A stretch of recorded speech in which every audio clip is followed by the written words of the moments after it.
Hello. Magandang tanghali sa inyong lahat. Meron lang akong ipapakita sa inyong mga ulam na naman na kakaiba para sa inyo, mga hindi kumakain nito. So, nanghuli pala ako ng sa bukid kasi sobrang dami na nila. Sobrang kahit saan ka umapak nandyan. Kaya uulamin natin sila ngayon para hindi sila dumami, Papakita ko sa inyo, wait lang, ayusin natin tong camera. Yan.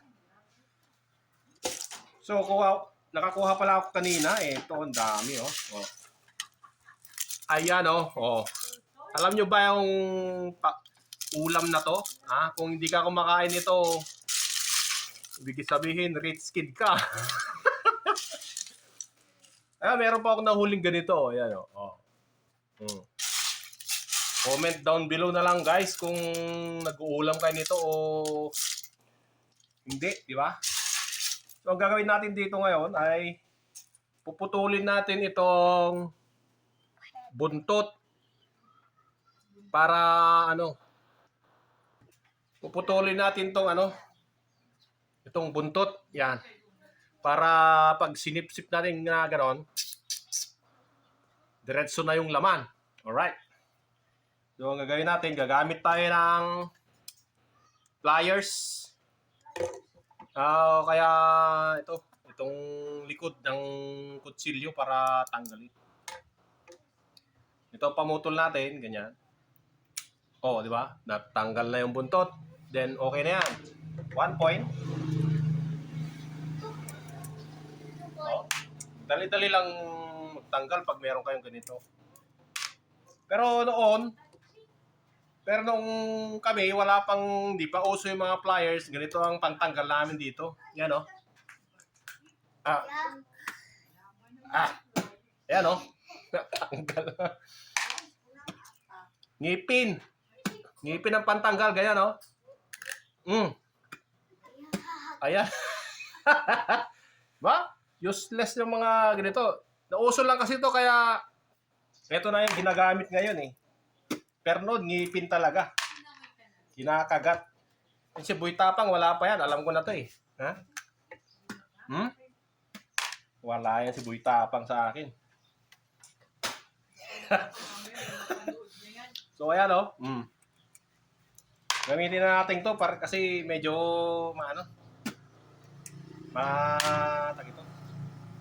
matulis tong shell nito, kaya pagka pumunta sa sa bunganga mo, baka pumasok sa bituka, baka mabutas yung bituka. Pero wag yung gagayahin yon, mga bata, at mga pawang professional lang yung mga gumagawa nun, Pagka ginawa nyo yon, delikado, mabubutas yung bituka nyo. Tsaka pagka yung mga bata na may nanonood dyan, mga parents and guardians,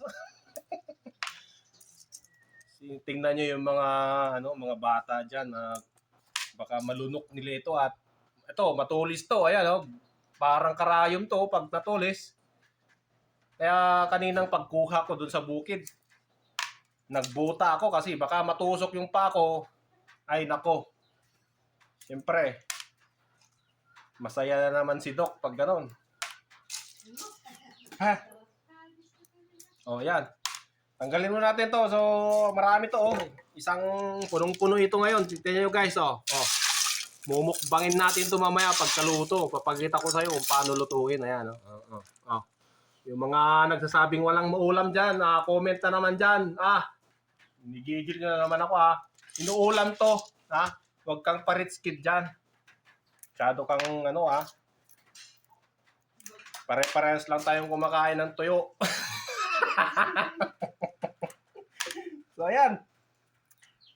Pagpatuloy na natin itong ginagawa natin. At mamaya, papakita ko sa iyo kung paano lutuin to. Masarap to. Sinisip-sip lang to.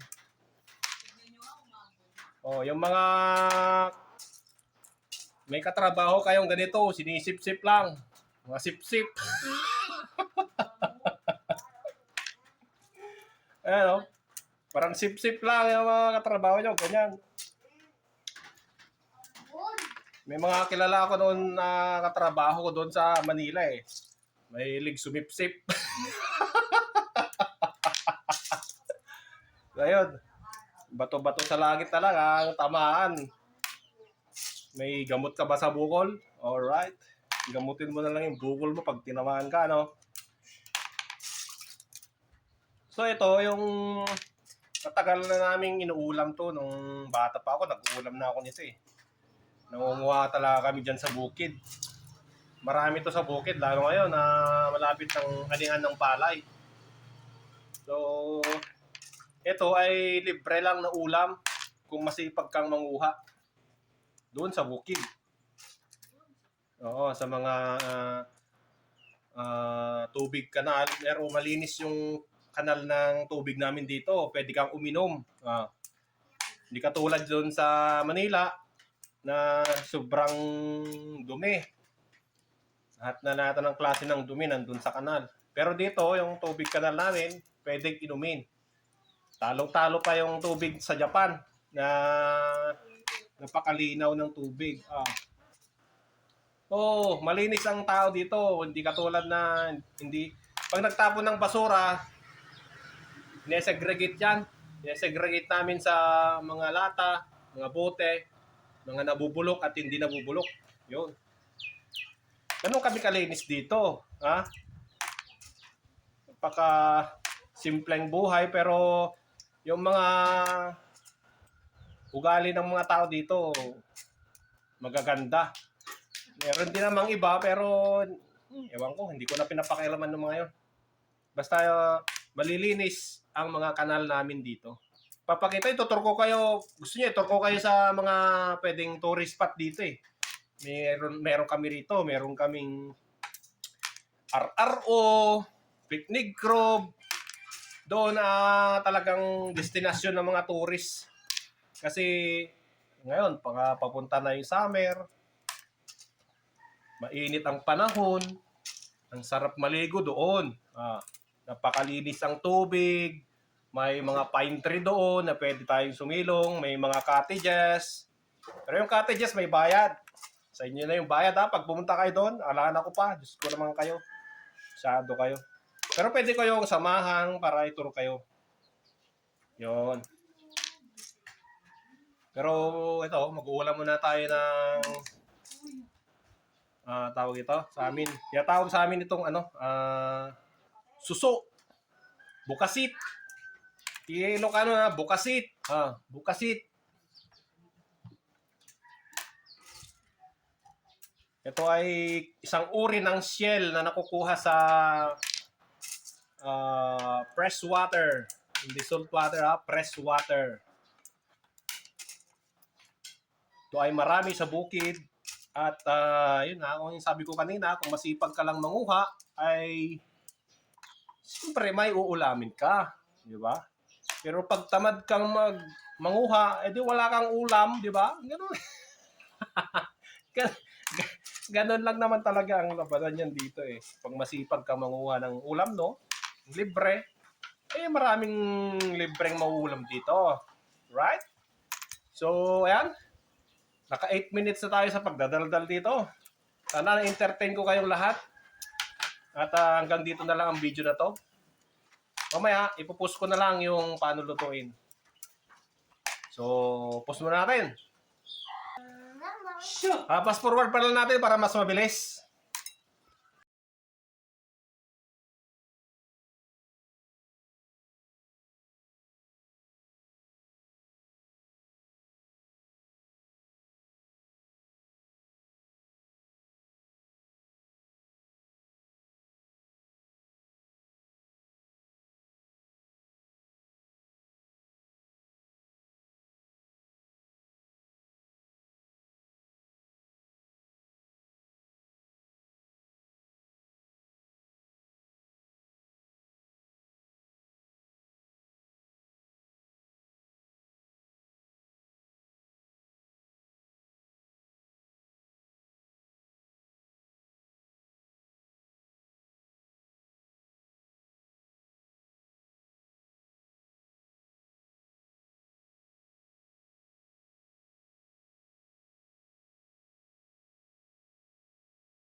So, eto na guys. Nalpas tayo nga. Nag-ikat tipos ti... Anan? Naganda to yun? Kay Suso. Birabid. Kan... Ledog. Kaya. Halawin. Hindi nga rod. Mga alay te. Barani win. Ken... Yung tanglad. Barani yung tawag namin sa Ilocano. Tapos, lutuin na natin. Let's go. So, gagawin natin, maggagata tayo. Ha? Nyog.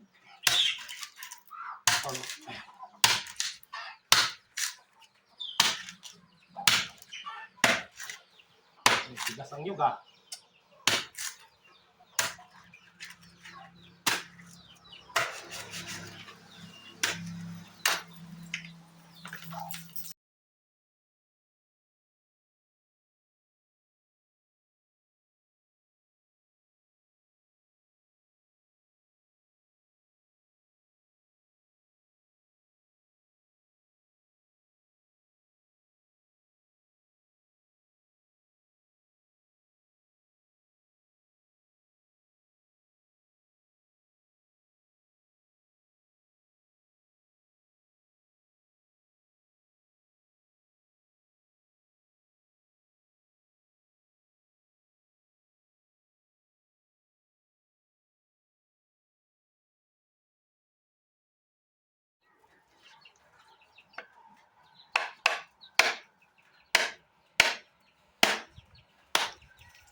So, ayan guys.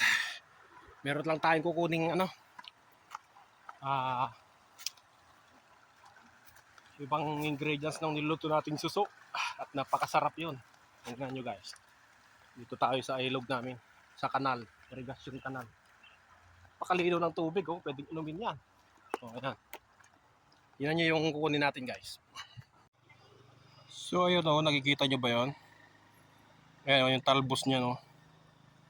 Pako. Ang the best at perfect na isahog doon sa suso. So, anong panginantay natin guys? Kunin na natin. Baka kunin pa ng iba. So, andito pala tayo sa bukid. Ayan o. So, mangunguha tayo dito sa gilid. Yan. Ng pako. Ang daming pako dyan. Yung doon. Right. So, yan. Mangunguha tayo ng pako guys. Yung sahog. Yung mga talbos o. Dami. Wala tayong cameraman kaya sariling sikat na lang. Ayan o. Dami. Ang talbos ng pako guys. Ito, laki oh. Laki. Yan. Ito, ganda niya oh. Ganda ng talbos. Alright. Saan ba yung iba? Yun. Ingat-ingat lang tayo sa mga ahas. Meron na tayong nakuha oh. Yan. Yun.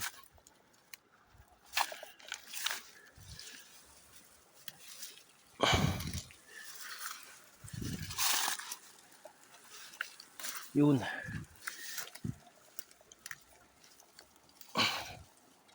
Sana wala tayong ahas na makita at natatakot ako sa ahas, guys. Baka matuklaw tayo ng ahas.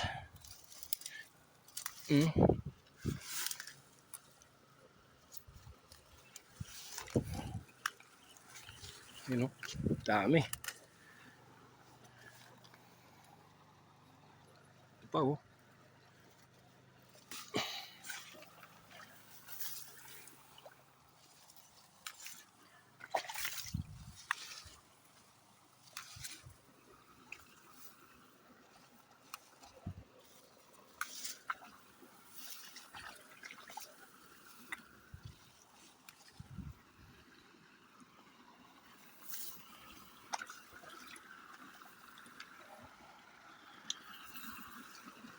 Ito, laki oh. Grabe.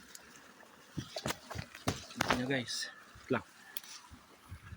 Natatakpan siya ng... Ito, laki. Oh, perfect. Perfect. Ano ba?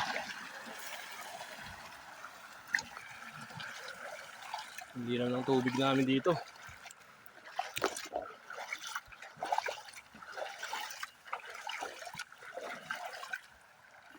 So, wala na.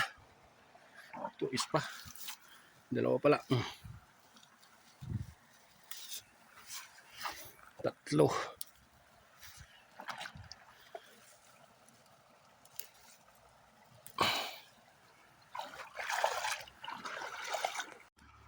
Yan o, nakakuha na tayo. Tamang-tama lang to sa ating ginataang suso.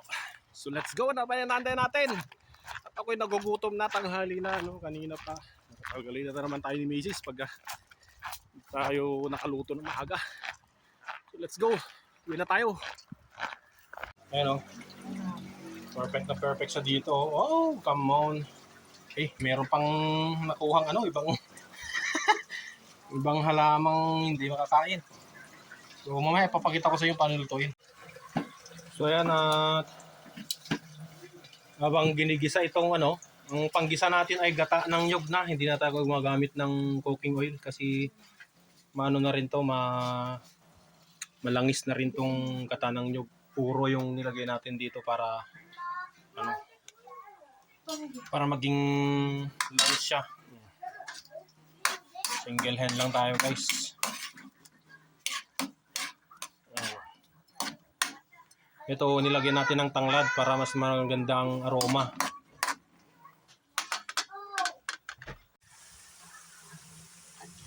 So ayan na, nagmamantika na ang ating ginigisang bawang sibuyas. Lagyan natin tong suso. Yan.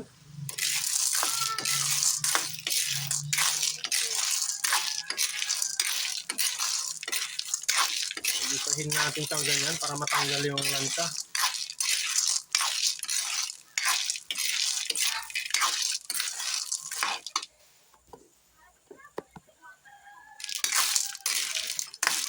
Diba?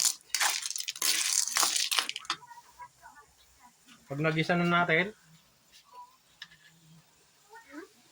ilagay na natin tong gata.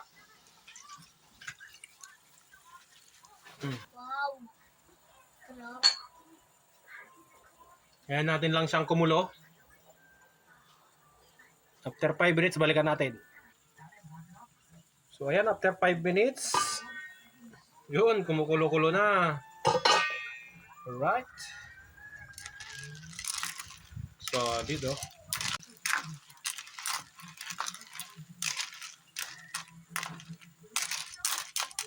Lagyan na natin ng asin.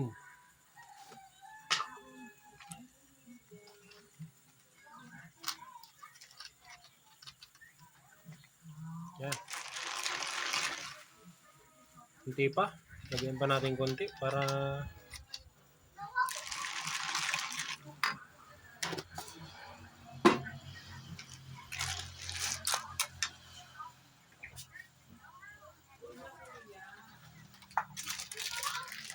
lagyan natin ng pampalasa.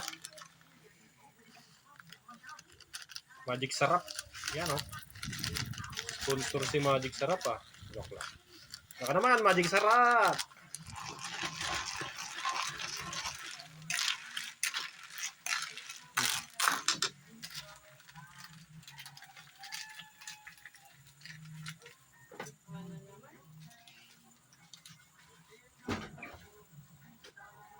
Alright. So, pakuluin pa natin konti to. Saka natin ilagay itong pako. Tapos, luto na.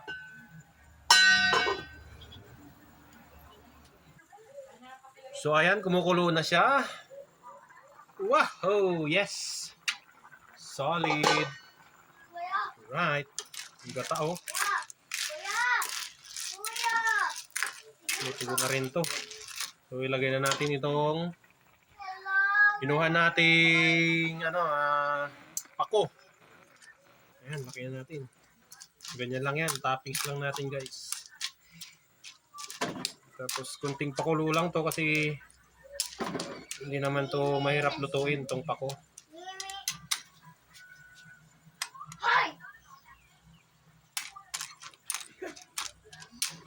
Ayan. Okay na. Takpan natin ulit kunti.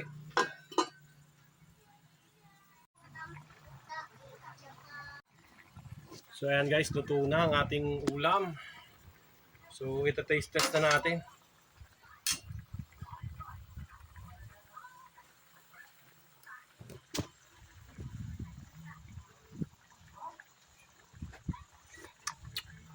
Wow, perfect. Wow, sarap. Sarap ng gata. So let's go. Kain na tayo. So ayan guys, luto na ang ating suso at kakain na tayo. Meron tayong kanturay. Sarap. Meron tayong seaweeds, lato.